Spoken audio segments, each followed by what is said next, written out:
आचार्य जी, आप हैं बागेश्वर वाले बाबा, लेकिन विवादों वाले बाबा ज़्यादा क्यों रहना पसंद करते हैं? बिल्कुल भी नहीं, लोग विवाद बना देते हैं हमारा, क्योंकि हम सत्य बोलते हैं और सत्य हमेशा कड़वा होता है। सत्य का पक्का सत्य बोलते हैं महाराज आप?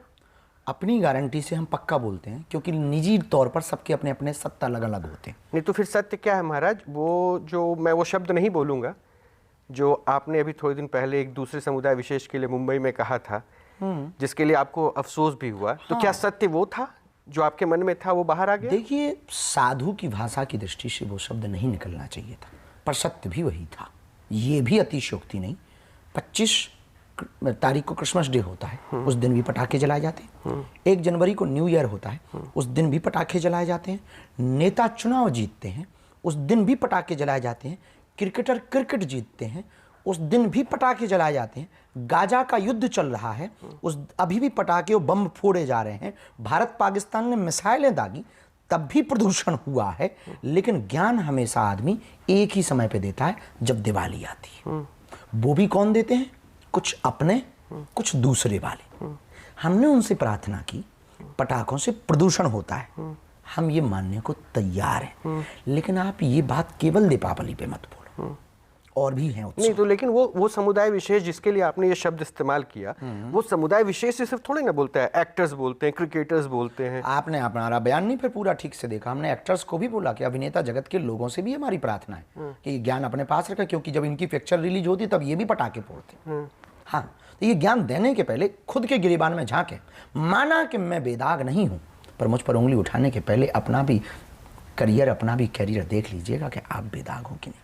अच्छा, मतलब कि आपको उस समुदाय विशेष से कोई परेशानी नहीं? बिल्कुल भी नहीं। हम मुसलमानों के विरोधी नहीं हैं, हम ईसाइयों के विरोधी नहीं हैं। हम सिर्फ उन लोगों के विरोधी हैं, वो चाहे हिंदुओं में हो चाहे मुसलमानों में हो, जो देश के टुकड़े की बात करता है, जो देश को मिटाने की बात करता है, जो वंदे मातरम ना बोलने की बात करता है, जो सर तन से जुदा कर देंगे ऐसी बात करता है।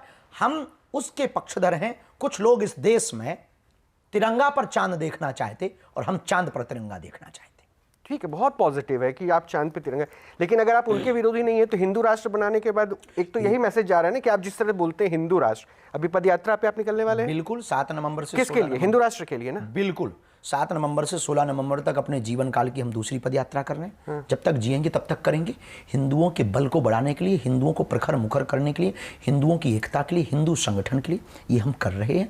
अपनी संस्कृति का प्रचार करना, अपने समाज का प्रचार करना, अपने देश का प्रचार करना इस देश के संविधान के लॉ में, उसके तहत हम अपने सनातन संस्कृति का प्रचार कर रहे हैं। नंबर 2, हिंदू राष्ट्र बनाने का मतलब ये नहीं है कि मुसलमानों को भगाओ। हिंदू राष्ट्र का मतलब है हिंदू मुसलमानों का दंगा हटाओ। हिंदू राष्ट्र का मतलब है वैचारिक वैमनस्यता दूर करो, एकता लाओ। हिंदू राष्ट्र का मतलब है हम सब एक हों। इस देश में 65 से ज्यादा इस्लामिक देश है। दुबई भी तो है, तो क्या वहां हिंदू नहीं रहते? रहते ना। पाकिस्तान इस्लामिक देश है, वहां भी तो हिंदू रहते हैं। लेकिन वो तो उनकी संख्या कम होती गई, वो तो कहते हैं शोषित हैं।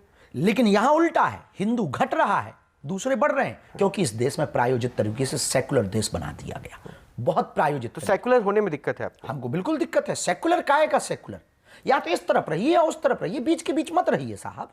आप हमारे विपक्ष में या तो क्वेश्चन करिए या हमारे पक्ष में क्वेश्चन करिए। कई बार यही जो भाव होता है ना आपका, पक्ष विपक्ष, ये हिंदू का राष्ट्र को ऐसा भाव प्रतीत कर दिया जाता है कि आप मुस्लिम पक्ष के विरोधी हैं, ईसाई धर्म के। यदि हम मुस्लिम पक्ष के विरोधी होते तो हम अब्दुल कलाम साहब की चर्चा ना करते।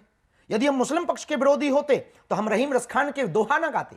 यदि हम मुस्लिम पक्ष के विरोधी होते तो इनके देवी देवताओं पर टिप्पणियां करते। यदि हम मुस्लिम पक्ष के विरोधी होते तो हमारे मित्र मुसलमान ना होते। यदि हम मुस्लिम पक्ष के विरोधी होते तो हम इस देश में ये मांग करते कि सिर्फ हिंदू रहेंगे। क्योंकि 1947 में भारत जो डिवाइड हुआ, 2 टुकड़ों में भारत जो बटा, मजहब के नाम पर बटा है। मजहब के नाम पर बटा तो इस देश में रहने वाले मुसलमानों ने भी पाकिस्तान की जमीन को मांगने के लिए नारे दिए थे, फिर तुम चले क्यों नहीं गए?